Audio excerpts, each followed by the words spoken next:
Letusan freatomagmatik Gunung Taal di Filipina.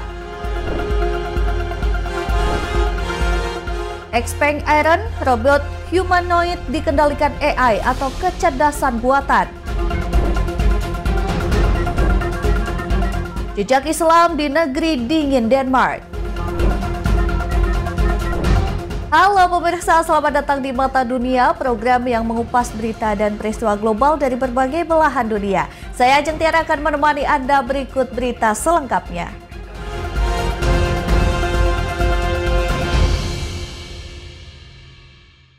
Informasi yang pertama, pemirsa, sebuah letusan freatomagmatik terjadi di kawah Gunung Taal di Batangas, Filipina. Letusan singkat ini memuntahkan abu hingga ketinggian 2.800 meter.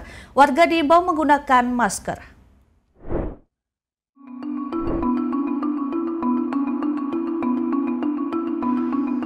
Sebuah letusan freatomagmatik terjadi di kawah Gunung Taal di Batangas, Filipina pada Rabu pagi 12 November 2025 waktu setempat. Menurut Institut Vulkanologi dan Seismologi Filipina atau VVOX, letusan ini memuntahkan abu hingga ketinggian 2.800 meter. VVOX menyebutkan aktivitas tersebut berlangsung selama 3 menit dan terekam kamera IP Lower Kalawit dan Napayong milik lembaga tersebut. Abu tersebut bergeser ke arah timur laut usai terjadi letusan singkat.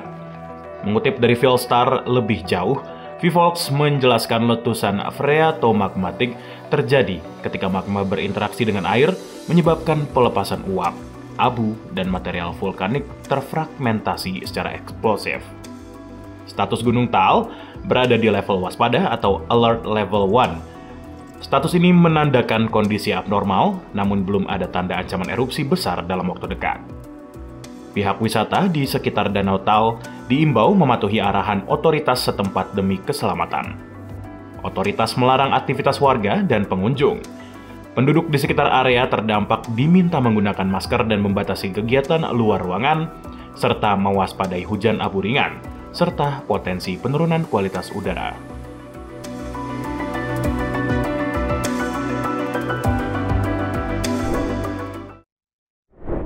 Sementara itu, pemirsa, gunung berapi Kilauea di Pulau Hawaii mengeluarkan semburan lava sejauh 300 meter ke udara, disertai debu vulkanik disebut volcano. Pihak berwenang memperingatkan potensi bahaya gas vulkanik, abu halus, dan kaca vulkanik terbentuk akibat letusan.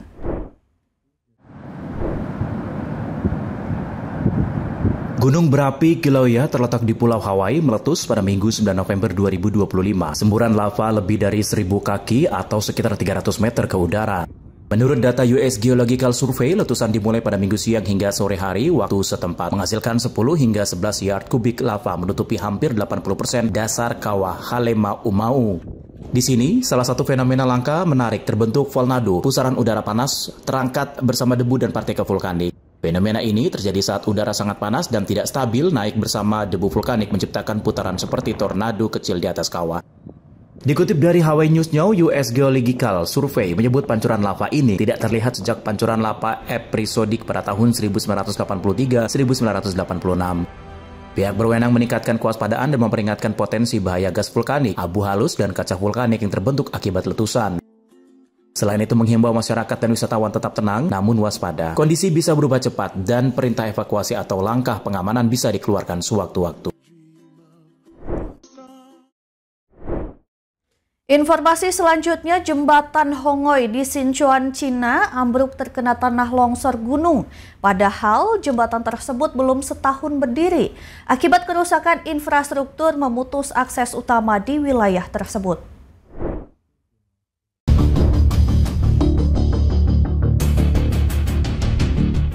Jembatan Hongqi sepanjang 760 meter di Provinsi Sichuan, China ambruk sebagian dihantam tanah longsor dari gunung pada Selasa 11 November 2025. Insiden ini menyebabkan sebagian struktur jembatan jatuh ke sungai di bawahnya. Padahal jembatan ini baru selesai dibangun pada awal tahun 2025.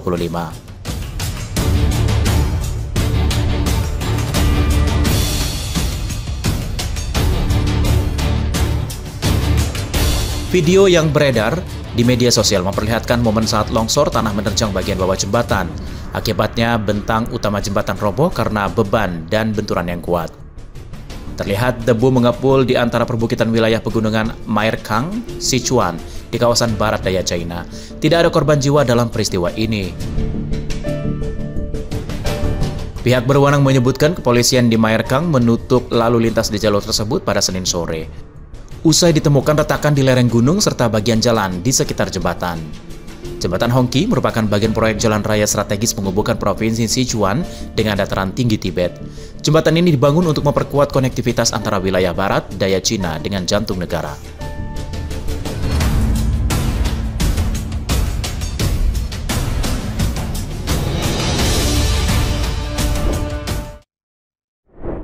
Pemirsa, bom bunuh diri mengguncang ibu kota Pakistan, Islamabad.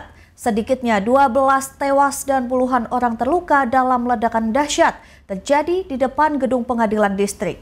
Serangan tersebut diduga menargetkan jeep polisi, namun mayoritas korban adalah warga sipil.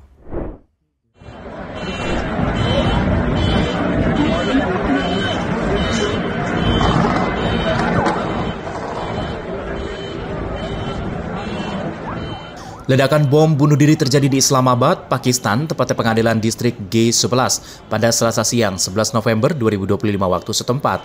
Menurut saksi mata, saat itu seorang pelaku mengendarai kendaraan syarat bahan peledak menuju gerbang utama pengadilan distrik Islamabad. Ledakan membuat 2 kendaraan polisi dan puluhan motor terparkir di dekat lokasi ledakan terbakar.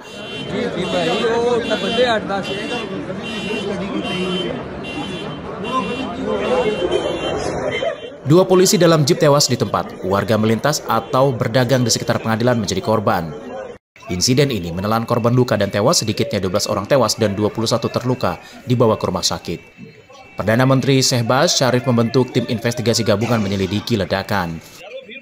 Penyelidikan awal mengarah kelompok militan Tehrik-i-Taliban Pakistan yang diduga sebagai serangan balas dendam atas operasi militer pemerintah. Pelaku bom bunuh diri ini menargetkan jeep polisi. Pihak berwenang meningkatkan pengamanan di seluruh ibu kota dan menutup sementara akses ke sektor G11, mencegah serangan susulan.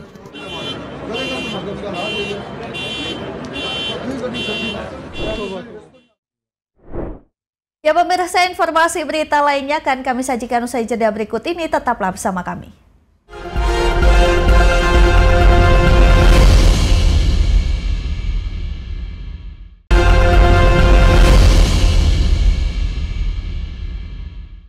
Terima kasih Anda masih bersama kami. Pemirsa, mantan Presiden Amerika Serikat Barack Obama memberi kejutan kepada puluhan veteran Perang Korea dan Vietnam saat penerbangan Honor Flight dari Wisconsin ke Washington DC.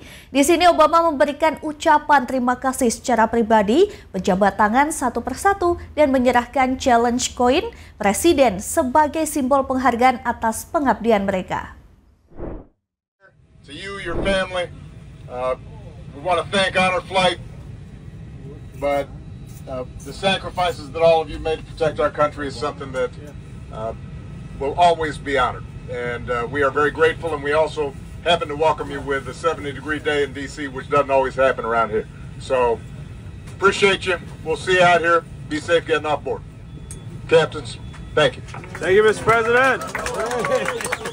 Menjelang peringatan Veterans Day, mantan Presiden Amerika Serikat Barack Obama memberikan kejutan kepada sekelompok veteran Perang Korea dan Vietnam saat penerbangan kehormatan dari Madison, Wisconsin menuju Washington DC pada Selasa 11 November 2025. Aksi ini sebagai bentuk penghormatan pribadi Obama kepada para mantan prajurit yang sudah mengabdi demi negara. That's the first time I've seen a president, former or current, greet an honor flight, and that is absolutely amazing. A commander-in-chief, a leader who's going to show up and tell you that your service was worth something. Setiba di Bandara Nasional Ronald Reagan, Obama menyebut para veteran lalu menyalami satu persatu penumpang dan menyerahkan Presidential Challenge Coin sebagai tanda terima kasih. Para veteran terharu menerima penghormatan tersebut. Kegiatan ini merupakan bagian dari program Honor Flight Network. Organisasi nirlaba menyediakan penerbangan bagi para veteran dan keluarganya untuk mengunjungi monumen-monumen di ibu kota negara. Program ini membantu para veteran dari berbagai penjuru Amerika Serikat mengenang jasa rekan-rekan seperjuangan. And just tell them how much you appreciate them. Pemirsa, seorang pramugari menggemparkan netizen lantaran rekaman meteor super terang atau bolide meluncur di langit Rusia. Meteor memperlihatkan cahaya menyinari langit malam.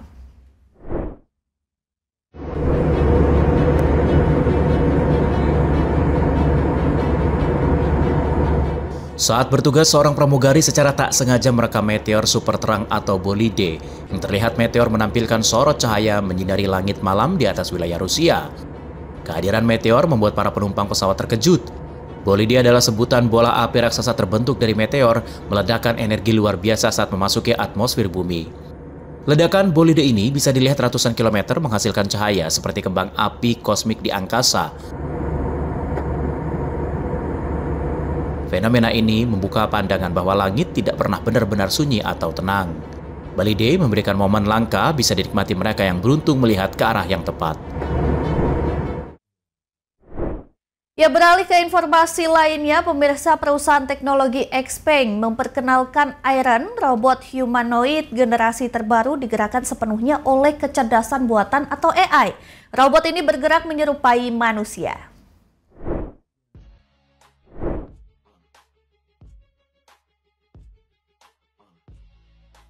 Ini dia, robot humanoid generasi terbaru diperkenalkan perusahaan teknologi Xpeng, Iron namanya.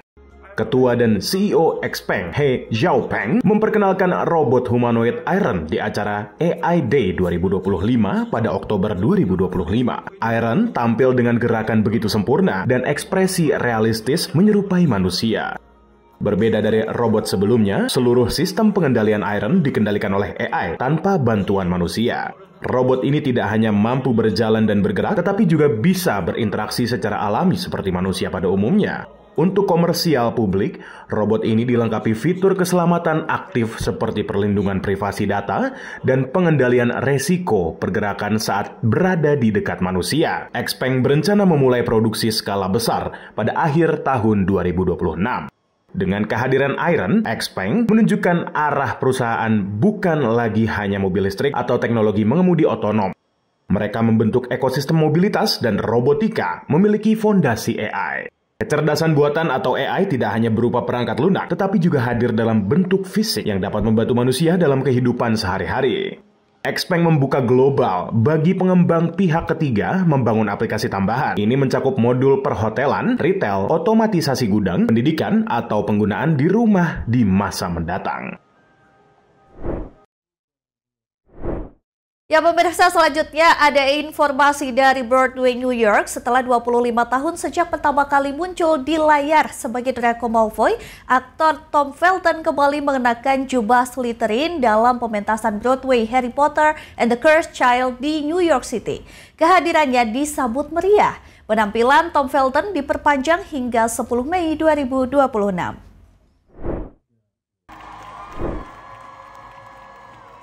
Lebih dari 2 dekade usai memerankan Draco Malfoy di layar lebar, kini Tom Felton kembali menghidupkan karakter ikonik itu di panggung Broadway lewat Harry Potter and the Cursed Child di New York City. Kehadirannya mendapat sambutan meriah dari para penggemar. Awalnya, Tom Felton dijadwalkan tampil hingga 22 Maret 2026.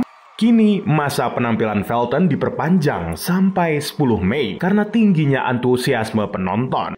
Debut Tom Felton di panggung Broadway sebagai versi dewasa dari karakter ikoniknya, Draco Malfoy. Penampilannya menjadi momen nostalgia bagi para penggemar Harry Potter yang sudah mengikuti sejak awal. Di pementasan ini, Tom Felton beradu akting dengan Aidan Close, memainkan peran putra Draco Malfoy, yaitu Scorpius Malfoy. Kehadiran keduanya menghadirkan dinamika baru antara ayah dan anak di dunia sihir. Selain Felton, pertunjukan Harry Potter and the Cursed Child digawangi John Skelly sebagai Harry Potter, Chris Lindstrom sebagai Ginny, serta Emmet Smith sebagai Albus Potter. Penampilan mereka sukses memikat dan berhasil menghidupkan kembali keajaiban dunia sihir di atas panggung Broadway.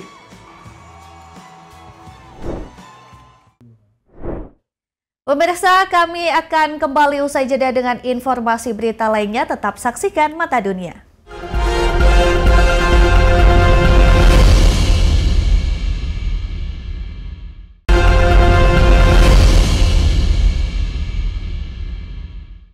Anda kembali menyaksikan Mata Dunia pemirsa. Denmark, negeri di utara Eropa, dikenal dengan kebersihan, kemakmuran, dan sistem sosial yang maju.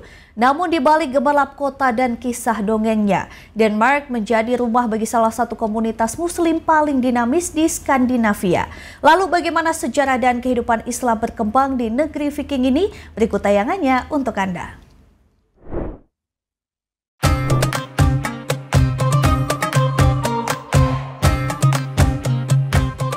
Selamat datang di Denmark. Secara geografis, Denmark terletak di utara Eropa dan menjadi gerbang antara daratan benua Eropa dan Skandinavia. Negara ini terdiri dari lebih 400 pulau dengan iklim laut yang sejuk dan garis pantai yang panjang. Ekonomi Denmark bertumpu pada teknologi, energi angin, farmasi, serta sistem kesejahteraan sosial yang kuat, sehingga menjadikan Denmark salah satu negara dengan tingkat kebahagiaan tertinggi di dunia menurut World Happiness Report. Selain itu, Denmark memiliki sejarah panjang dari masa Viking hingga menjadi monarki modern. Budayanya dikenal lewat seni, sastra, dan filosofi. Nama-nama seperti penulis Hans Christian Andersen dan filsuf Søren Kierkegaard menjadi ikon dunia. Namun, sejarah Islam di Denmark baru berkembang pesat pada abad ke-20 seiring berdatangnya imigran dari Turki, Pakistan, Irak, Bosnia, dan Somalia.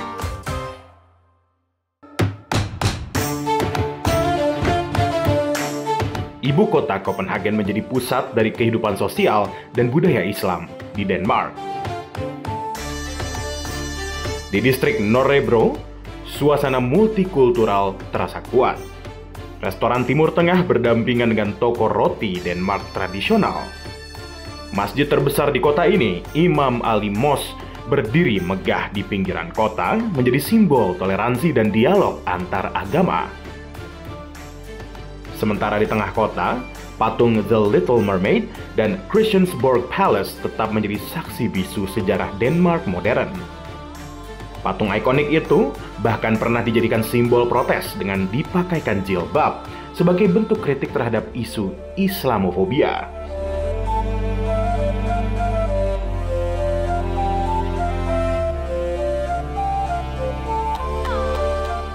Jauh di Laut Baltik, terdapat Pulau Bornholm yang menyimpan kisah unik. Meski komunitas muslim di sini kecil, pada tahun 2015 sekelompok pengungsi muslim mendirikan proyek Bornholm Mosque, merupakan masjid pertama di pulau itu. Bornholm pernah menjadi sorotan dunia pada tahun 2025 ketika pengadilan setempat menggelar sidang kasus pembakaran Al-Quran, menandai perdebatan luas tentang kebebasan berekspresi dan penghormatan terhadap agama di Denmark. Selain itu, salah satu ikon terkenal di pulau ini adalah Oosterlars Round Church atau Gereja Oosterlars, merupakan gereja bundar berdinding putih yang dibangun sekitar tahun 1150. Dengan bentuk melingkar dan dinding tebal, gereja ini berfungsi ganda sebagai tempat ibadah sekaligus benteng pertahanan saat masa perang.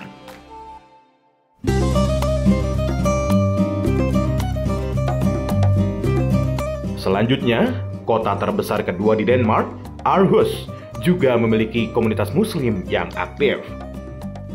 Menurut penelitian Universitas Aarhus tahun 2023, ribuan muslim menetap di kota ini dan berperan dalam kehidupan sosial, pendidikan, hingga budaya. Masjid seperti Selimie Mosque dan Islamic Culture Center menjadi pusat kegiatan umat sekaligus ruang dialog antar budaya. Di sisi lain, Aros Art Museum merupakan salah satu museum seni terbesar di Skandinavia, berdiri tak jauh dari pusat komunitas muslim. Seni, agama, dan keberagaman hidup berdampingan dalam harmoni yang menjadi ciri khas.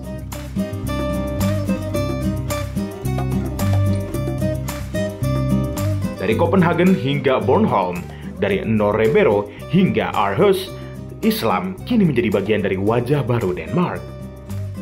Negeri dongeng ini terus menulis kisah nyata tentang keberagaman dan toleransi di tengah modernitas Eropa.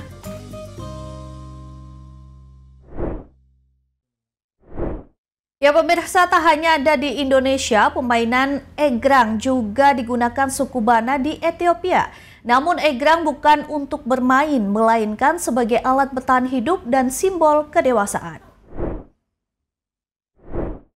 Di kawasan Afrika Timur, tepatnya di Ethiopia, masyarakat suku Bana terkenal dengan kemampuannya berjalan di atas enggrang setinggi hingga 3 meter. Alat ini digunakan untuk melindungi diri dari serangan binatang buas saat beraktivitas di padang rumput. Bagi suku Bana, enggrang tidak hanya sekedar alat, tetapi juga menjadi lambang kedewasaan dan kekuatan seorang pria. Mereka mampu berjalan stabil di atas enggrang dianggap siap memasuki tahap dewasa dan mengambil tanggung jawab di komunitasnya. Kini, fungsi enggrang di suku Bana tak lagi hanya untuk bertahan hidup, tetapi menjadi bagian dari tradisi dan identitas budaya yang terus dilestarikan. Melalui atraksi dan upacara adat, mereka menunjukkan kebanggaan terhadap sejarah dan warisan leluhur. Fenomena ini menunjukkan enggrang memiliki makna di berbagai belahan dunia, tak hanya sebagai permainan tradisional, tetapi juga sebagai simbol kekuatan dan identitas budaya yang patut dilindungi. Informasi berikutnya, BMKG memperingatkan salju abadi di Puncak Jaya Wijaya Papua terancam melenyap sepenuhnya pada tahun 2026. Penyebab utama hilang lapisan es ini adalah dampak perubahan iklim global semakin mengkhawatirkan.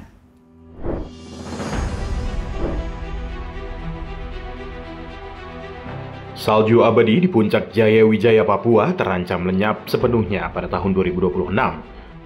Laporan terbaru BMKG menunjukkan gletser di Puncak Jaya Wijaya terus menyusut secara drastis beberapa tahun terakhir. Suhu global terus meningkat, mempercepat proses pencairan es di pegunungan Kartens. BMKG menjelaskan luas salju tersisa sekitar 1 km persegi. Jika tren ini terus berlanjut, salju diprediksi akan menghilang total dalam waktu dekat. Puncak Jaya Wijaya menjadi barometer perubahan iklim di Indonesia. Ini mendorong seluruh pihak mengurangi emisi karbon dan meningkatkan upaya mitigasi seperti reboisasi dan penggunaan energi yang terbarukan. Peneliti lingkungan menyatakan hilang salju tidak hanya berdampak pada alam, tetapi juga pada kehidupan masyarakat dan adat sekitar.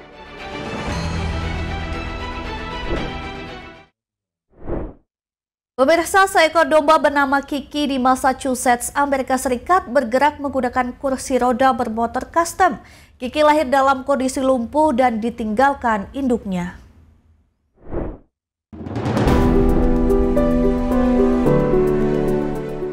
Seekor domba, Kiki namanya, asal Massachusetts, Amerika Serikat, terlahir dalam keadaan lumpuh setelah induknya terinfeksi virus Cage Valley saat mengandung.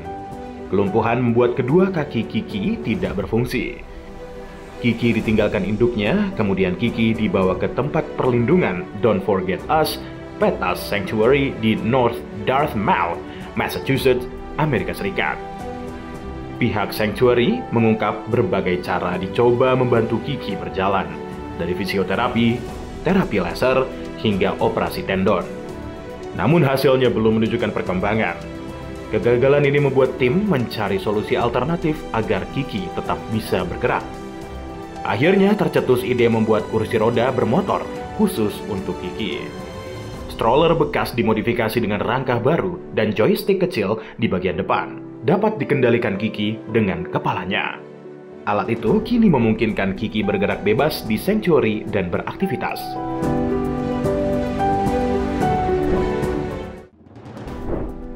Pemirsa, demikian Mata Dunia kali ini. Terus saksikan berita Nasional TV. Saya Ajeng Tiara beserta kru yang bertugas pamit undur diri. Terima kasih dan sampai jumpa.